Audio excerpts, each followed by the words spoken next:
Why is Jesus so unpopular? Personally, I think it's because Christianity is dying a slow and well deserved death, and without Christianity, who the hell needs Jesus?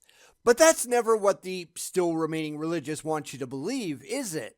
So let's get back into this and see what a self professed Christian really wants to be true. Not that it demonstrably is or anything, but since when did the religious care about the truth? Signs point to never.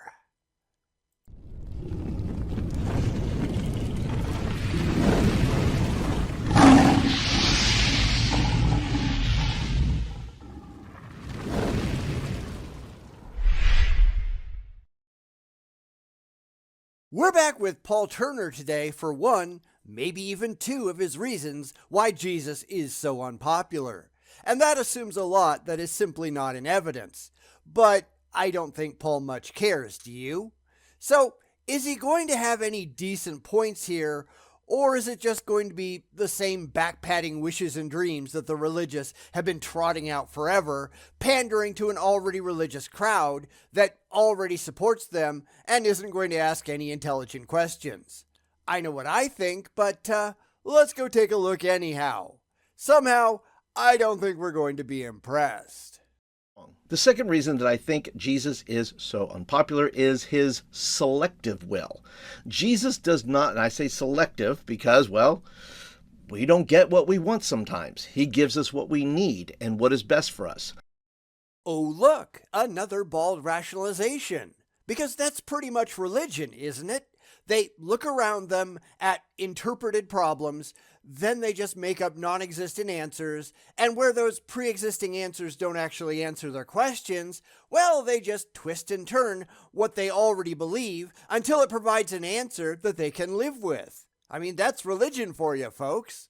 Of course, none of this is actually real, and it's the reality, the demonstrable reality that matters, and they don't have any of that, do they? This is, as it always is, an emotional comfort mechanism. They really want to know, but in the absence of any actual knowledge, and we'll talk about that in a second, just having any answer, no matter how nonsensical, is better in their minds than having no answer at all. Because these people are terrified of not knowing. They'd rather believe complete bullshit than admit that they just don't know. And that's why faith is so utterly meaningless, because you can have faith in literally anything if you're willing to sacrifice your intellectual honesty. I'm not. They are. And that's really kind of sad, isn't it? And after 30 years in the church and watching how people behave, as well as my own 43 years as a believer, people, myself included, want to exploit Jesus for their needs rather than surrender to his will. Except, as I said last time, you have no reason whatsoever to think that Jesus is real. And the same goes for your imaginary friend in the sky. You are not exploring anything that's actually demonstrably there. At best, you are exploiting ideas in your head, and that is entirely irrational. Because the religious don't care about being rational at all, do they? They just really like the ideas in their heads, and because they're only after comfort and not facts, they'll believe anything that gives them that dopamine shot in the noggin. That doesn't make any of it true. So he's got, 30 years experience with a group of delusional idiots who just really want to believe, and somehow I think he thinks that's supposed to be impressive. Yeah, I don't think so. Because I actually care what's true, even if it makes me feel miserable. If I found out today that I had cancer, I'd accept it, even though it wouldn't make me happy. I wouldn't pretend that it wasn't real or that there was some magical cure out there somewhere if only I paid enough shyster priests and magic men to cast their spells and pray for me. I'd have cancer. I'd do whatever was best medically advisable, and then when all potential cures and remedies had been exhausted, I'd accept it and I'd die, because we all do. Learn to deal. We love Jesus when he gives us what we want and have little use for him when he doesn't. It can be a very one-sided relationship. I have no reason whatsoever to think that Jesus is real to begin with, so why would I love something that I am not intellectually convinced exists? This is another video, as the overwhelming majority of them are, that is aimed right down the gullet of the existing religious believer. He's not expecting anybody to be asking any of the obvious questions because the people in his intended audience already believe all this crap on faith. That's a mighty convenient place to find yourself in, right? Almost like they do it by design. Find a bunch of people who already believe everything that you say, and then you can just spout bullshit with impunity because you know that nobody in your audience is going to call you out on it. Well, I'm not part of your intended religious audience. I am going to call you out on all of your bullshit. Not that he's going to care, because he's got a good thing going with the crazy people in his existing audience. That doesn't mean that we should stop pointing and laughing. In fact, we should do it more. Let these people know that their scam isn't working. They'll either take their channels private or close their comments or something like that, because a lot of them just can't handle open dissension in their ranks. Whereas I approve almost every comment that I ever get. The only exception, as happened recently over on BitChute, are like racist screeds where somebody said, hey, if we just killed off the Jews and the other things, then life would be a whole lot better. Yeah, that person got banned from my channel forever for cause. Anyone else, though, that's trying to have an intelligent conversation, you get approved without question. Consider what Jesus said to those who chased him following the feeding of the 5,000. Then some boats from Tiberias landed near the place where the people had eaten the bread after the Lord had given thanks. Once the crowd realized that neither Jesus nor his disciples were there, they got into the boats and they went to Capernaum in search of Jesus. I honestly don't care what your stupid book says. Now, this is just theistic story time, but I'm going to let him finish because maybe he has something to say about it, but I honestly don't care. My book says a thing is not impressive. Fuck you and fuck your book. So let's just let him continue and we'll pick it up when he gets to something of substance. If that ever happens. I mean, hopefully he will, but then again, we could be wrong. Then he said to them, when they found him on the other side of the lake, they asked him, Rabbi, when did you get here? When they find him, Jesus answered, very truly I tell you, you are looking for me, not because you saw the signs I performed, but because you ate the loaves and had your fill. Yeah, but that makes no sense whatsoever linguistically. When they found him, blah, blah, blah, ask a question. But when they did find him, Jesus says this other thing. What's your timeline here? That second, when they find him, is entirely unnecessary. Whoever wrote that is an idiot. And none of this makes any sense at all. They came in boats after he had done the miracle, supposedly, and had scampered off. So obviously, they didn't sit there and eat the loaves. That was over and done. They were looking for Jesus. Maybe there was a story going around that he had done a miracle, although that doesn't make a lot of sense either. So they were there just looking for Jesus, not to dine and dash. So Jesus doesn't know what the fuck he's talking about. This is not a rationally told story, but since it almost certainly didn't happen at all, what the hell else is new? Do not work for food that spoils, but for food that endures to eternal life, which the Son of Man will give you. For on him God the Father has placed his seal of approval. A completely unjustified and undemonstrated claim. Whatever. So you have people who didn't see a miracle, even if they might have believed one had happened, who were looking for Jesus for reasons unspecified. After all, when they found Jesus, they didn't ask him about the miracle. They asked when he got there. Granted, there could have been more to the conversation that wasn't recorded, but we can't know that, and neither can the religious. That's something else you'll see a lot in apologetics, the theists just inventing things out of whole cloth because it gets them around their difficulties. Sorry, if you can't show where you got that, I'm going to disallow it as a solution. This is common for people trying desperately to get around Bible contradictions. Well, it could have been like this. Yeah, I don't care how it could have been. I care how it actually was. And if you can't show that it was actually that way with corroboratory evidence to back it up, then go take a flying leap. This is just a desperation move, and they have a lot of those, don't they? What they don't have is any actual evidence for anything. Wonder why? And then here's the kicker. And then they asked him, "What must we do to do the works God requires?" And Jesus answered, "The work of God is this, to believe in the one he has sent." No evidence required or anything. Because seriously, couldn't any con man say that? Couldn't David Koresh have said that to people who were doubting his authority? God sent me. Yeah, says who? Well, you'll have to take that up with God, won't ya? And how exactly do I do that?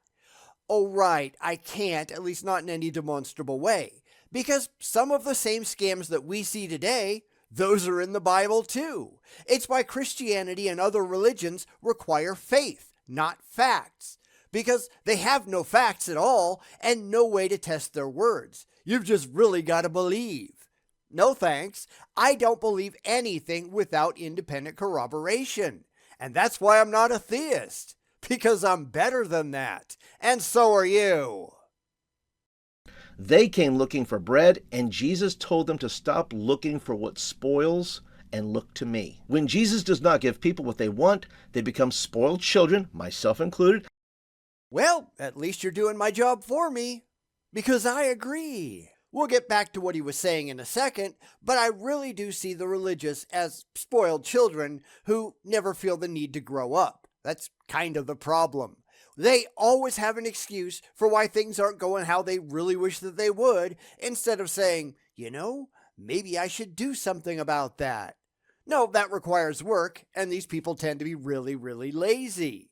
Or it requires dealing with the reality that they're actually in, and they're much too terrified to do that. So instead, we get the excuses. Well, it's all God's will. That doesn't mean anything, does it? Says who? This is just an irrational desire for there to be purpose and meaning in the universe, when by every demonstrable metric that we have, there simply isn't. Sometimes shit just happens. No plan required. The 2004 Indian Ocean earthquake and resulting tsunami killed 230,000 people. Was that God's plan, or was that just shit happening? You tell me, and be ready to back it up with evidence, because I really don't think you can. And suddenly, Jesus is not very popular anymore. People only love Jesus when he does what they want him to do. That's true of a lot of people too. If you win the lottery, people are only happy with you if you're willing to buy them cars and give away your money. Otherwise, they probably hate your guts. I'm sure the same thing was true back in the day, which is why these stories were made up about Jesus. So what? I still have no rational reason to think that Jesus was real then, and certainly not that Jesus is real today. I want that evidence. If I had that evidence, then I would believe it, even if Jesus and God were real pricks. I'm not looking for a handout. I am looking for demonstrable reality, and the religious don't seem to have any of that, do they? Wonder why? Listen, if you're still here after the first 2 points, well, maybe you want to subscribe because, well, you're going to get content like this at least once a week. So go ahead and click the subscribe button and then turn on the bell notifications. No. Just no. Not subscribing. In fact, I've been unsubscribing from a lot of channels lately because they are not providing content that I have any interest in seeing. Watching crap like this is me torturing myself for your benefit. You're welcome. Now, let's get back for point 3, hopefully. The third reason I think Jesus is so unpopular is that he is inclusive. I don't buy it. I'll let him make his point in a second, but I just don't buy it. Universal inclusivity is not a good thing. And the people who try it eventually have to either stop being inclusive or include some really reprehensible people and ideas just in their mad dash to include everyone and everything. I am not inclusive. I include people who deserve to be included and exclude people who don't. That's why I laugh at these idiots. They don't deserve to be included. Their ideas are absurdly idiotic. Come on back when you grow a functional brain. Until then, I have little reason to be around you, except that you provide content and I like to make fun of you and point out all the places that you're wrong. So let's not pretend universal inclusivity is a good thing, even if I don't think that Jesus was really inclusive at all. But, we've held out long enough. Let's go see his case. Wait, Paul, didn't you just say that Jesus is unpopular because he is exclusive? Yes, and that stands in regards to salvation and eternity with God, which makes sinners mad. But inclusivity makes Jesus unpopular with the religious crowd. I can actually go with that depending on what he really means. Because the religious crowd is only in this for the fifis and faith. They are ultimately looking for comfort, and anyone who doesn't provide comfort, they become public enemy number one. That's why they hate atheists, because we rain on their parade, and they don't like that. Too bad. At the end of the day, the only thing that actually matters is reality, and they are not remotely interested in that. But please, Paul, expand on that so we can see if it's really worthwhile. Because the devil is in the details, isn't it? Jesus is just as unpopular because of who he hung out with as who he did not hang out with. Jesus can't catch a break. And some of that is probably jealousy, playing along with the stories for the moment, and that's certainly an issue. We see that today with celebrities. The people they hang around with love them, and the people that are left out in the cold, they're complaining behind their backs because they really wish that they were inside where it's warm. That's a pretty common human failure, I think. So far so good. Keep on going. Look at these statements, one from a religious leader's mouth and the other where Jesus addresses the religious crowd as a whole. When the Pharisees who invited him saw this, he said to himself, "If this man were a prophet, he would know who is touching him and what kind of woman she is, that she is a sinner." Luke 7:39. But everyone is a sinner, aren't they? At least according to Christian theology. The Jews are different, though, because they reject the concepts of original sin. People can choose to be good or evil based on their own actions, not based on their existence. Meaning Judaism is more rational, at least in that specific instance, than Christianity is. Granted, the idea of sin is just absurd on its face because you have no evidence that there's anything out there to actually sin against. Without divine rules, in this case, there can be no sin. You can certainly sin in big air quotes against other people or the government or the laws or whatever, I suppose, but that's not generally how the word sin gets used, so we're not going to go there. I think the whole concept of sin is idiotic. It's just a way to guilt the credulous into doing what the churches and the preachers want them to do. But that doesn't make any of it true, does it? And then Jesus says, "For John came neither eating nor drinking, and they say he has a demon. The Son of Man came eating and drinking, and they say he is a glutton and a drunkard, a friend of tax collectors and sinners. But wisdom is proved right by her deeds." Matthew 11:18. Well, some of her deeds, I guess. I'm sure Jesus wasn't looking to get laid. Although, hey, who really knows, right?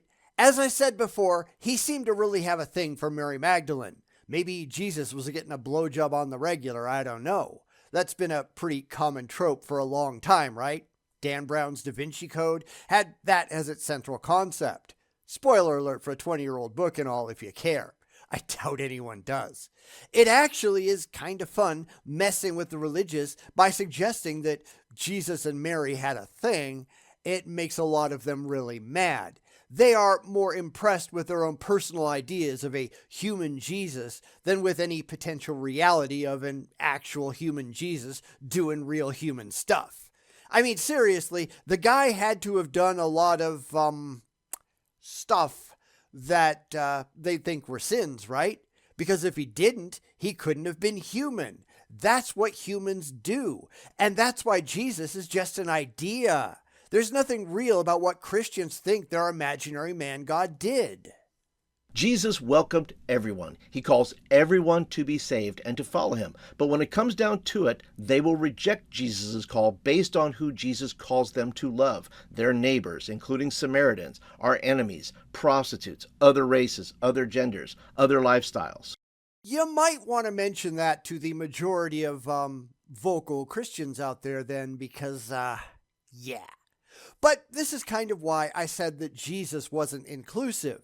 He calls everyone to stop being who they are and be what he wants them to be like. He doesn't include the people, he only includes the people who alter everything about themselves at his whim. Because remember, Jesus doesn't want the sinners. God is after perfect people who cannot be perfect because God made them inherently flawed. That was his choice, and there's no way to get around that.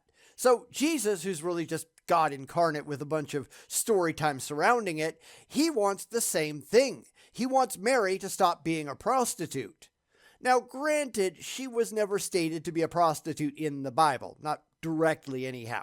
The whole idea developed long after the Bible, most likely by Pope Gregory the Great in 591 CE, who said that Mary was the same unnamed woman mentioned in Luke 7 and inferred that that meant she was a prostitute before meeting Jesus, and the idea just kind of stuck in the minds of a lot of Christians.